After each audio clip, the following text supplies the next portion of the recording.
March end जवळ आला म्हटल्यावर बँकांच्या चक्रा, टॅक्सचं प्लॅनिंग, ऑफिसमध्ये टार्गेटचा राडा सुरू झाला असेल ना. पण भाई नॉर्मल वर्ष तर 31 डिसेंबरला संपतं.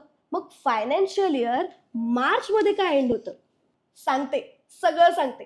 पण त्यासाठी ही रील शेवटपर्यंत नक्की बघा. तर याचं पहिलं कारण म्हणजे ब्रिटिश लिगसी.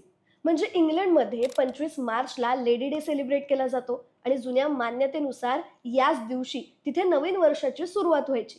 मग याच्या आसपासच्या दिवसांमध्ये वर्षातले सगळे आर्थिक व्यवहार कंप्लीट करून 1 एप्रिल पासून नवीन आर्थिक व्यवहाराला सुरुवात केली जायची. आता 1867 पूर्वी भारतात 1 मे पासून नवीन आर्थिक वर्षाची सुरुवात व्हायची.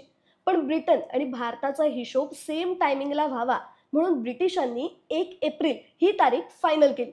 म्हणजे त्यांना बरं पडावं म्हणून ते आपल्या डोक्याला हा मार्च एंडचा ताप देऊन गेलेत. आता दुसरं कारण असं आहे ना, म्हणजे ती एक परंपराच आहे. अहो म्हणजे कल्चर, ज्याला तुम्ही पण ॲग्री कराल. नाही कळलं?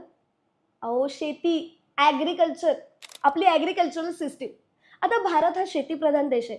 सो मार्चमध्ये पिकांची कापणी होते, खिशात पैसा येतो आणि नवीन हंगामाची सुरुवात होते.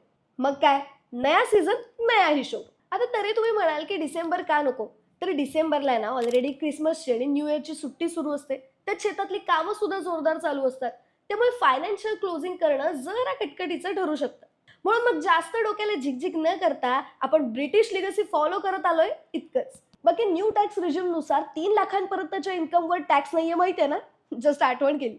सो आर्थिक उलाढाली करणारा तुमच्या मित्राला टॅग करा, शेअर करा आणि गाजा वाजाला फॉलो करायला विसरू नका.